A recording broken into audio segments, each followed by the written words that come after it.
Hello प्यारे बच्चों, good morning. आज के इस वीडियो में कक्षा 12 के बच्चे पढ़ेंगे सुमित्रानंदन पंत जी के द्वारा लिखा गया नौका विहार। तो आइए हम शुरू करते हैं नौका विहार। तो प्यारे बच्चों ध्यान दीजिएगा। तो जिसमें वर्णन सुमित्रानंदन पंत जी ने जो किया है, तो इसमें रात्रि का समय है। आकाश मंडल में चंद्रमा खिला हुआ है, तारे टिमटिमा रहे हैं और नीचे इधर क्या है, जो गंगा नदी है बालू के बीचों बीच में वो बह रही है। और जो गंगा नदी बहती है, इस गंगा नदी में चंद्रमा का प्रतिबिंब और तारों का प्रतिबिंब दिखाई दे रहा है। जल एकदम शांत अवस्था में है। उसी का वर्णन सुमित्रानंदन पंत जी करते हैं। तो आइए शुरू करते अपना हम चैप्टर। देखो लिखा है, शांत स्निग्ध ज्योत्सना उज्ज्वल अपलक अनंत नीरव भूतल सैकत सैया पर दुग्ध धवल तनवंगी गंगा ग्रीष्म बिरल लेटी है शांत क्लांत निश्चल तापस बाला गंगा निर्मल और शशिमुख से दीप्त मृदुल कर तल लहरें उर पर कोमल कुंतल गोरे अंगों पर शिहर शिहर लहराता तार तरल सुंदर अंचल अंचल साने लांबर साड़ी सी सिकुड़न सी जिस पर शशि की रेशमी विभा से भर सिमटी हैं वर्तुल मृदुल लहर। तो आइए देखते हैं पहली लाइन का व्याख्या करते हैं। देखो लिखा है कि शांत स्निग्ध ज्योत्सना उज्ज्वल। ज्योत्सना माने होता है चांदनी। ज्योत्सना माने क्या होता है बच्चों? होता है चांदनी होता है। तो क्या कहेंगे? सुमित्रानंदन पंत जी कहते हैं कि चारों ओर शांत स्निग्ध और उज्ज्वल चांदनी फैली हुई है। उज्ज्वल चांदनी फैली हुई है। अब फिर देखो क्या लिखा है, अपलक अनंत नीरव भूतल।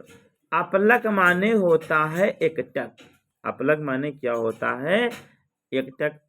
अनंत माने होता है आकाश। नीरव माने शब्द रहित। भूतल माने पृथ्वी।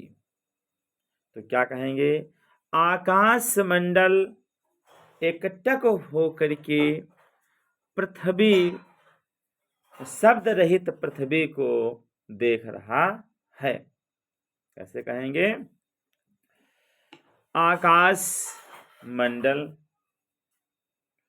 एकटक होकर के शब्द रहित पृथ्वी को देख रहा है। सैकत सैया पर दुग्ध धवल। सैकत माने होता है बालू या कह लीजिए रेत, और सैया माने होता है बिस्तर। दुग्ध माने सफेद, नहीं, दुग्ध माने दूध के समान, धवल माने सफेद। क्या कहेंगे? दुग्ध माने दूध के समान और धवल माने सफेद। तो कैसे कहेंगे? तो यहाँ पर ध्यान दीजिएगा। देखो जो गंगा है तो बालू के बीचों बीच में होकर के बह रही। गंगा के इधर दोनों तरफ बालू है, तो उसी का वर्णन कर रहे हैं। कहते हैं सैकत सैया पर दुग्ध धवल। तो क्या कहेंगे? दूध जैसी सफेद रेतली सैया पर, कह लो बालू रूपी सैया पर। तो क्या कहेंगे? दूध जैसी सफेद बालू जैसी सैया पर तनवंगी गंगा। तपस्विनी गंगा, ग्रीष्म विरल माने गर्मी से व्याकुल, श्रांत माने थकी हुई, क्लांत माने कह लो मुरझाई हुई और से पीड़ित होता है, कोई दिक्कत नहीं। और निश्चल माने निश्चिंत होकर के, और लेटी है तो क्या कहेंगे, लेटी हुई है। तो कैसे कहेंगे, कहेंगे पुनः हम कि दूध जैसी सफेद सफेद रेतीली सैया पर तपस्विनी गंगा गर्मी से व्याकुल, पीड़ित और मुरझाई हुई, निश्चिंत होकर के लेटी हुई है। क्या कहेंगे, लेटी हुई है।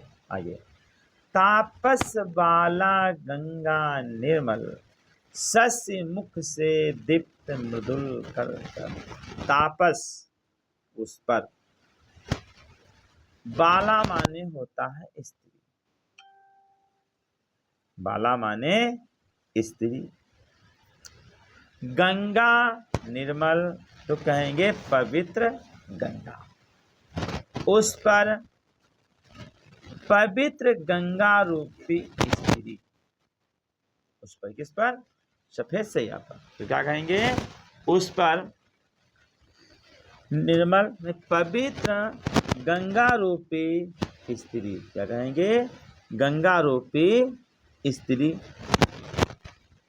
शशि मुख से दीप्त, चंद्र मुख से प्रकाशित, मृदुल करतल, ऐसा लग रहा है कि अपने ही हाथों में अपने मुख को लेकर के, चंद्र मुख को लेकर के क्या कहेंगे, लेटी हुई है। क्या कहेंगे भैया, लेटी हुई है।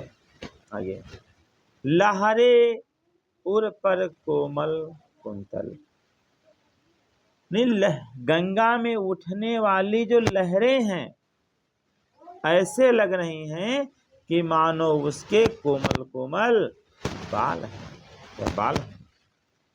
गोरे अंगों पर शिहर शिहर, उस तपस्विनी के गोरे गोरे अंगों को स्पर्श करके लहराता तार तरल सुंदर, चंचल अंचल सा नीलांबर। नीचे रख देंगे हम, वो लिखा अंचल सा नीलांबर। तो क्या कहेंगे, वह नीलांबर माने होता आकाश, नीलांबर माने क्या होता है, आकाश।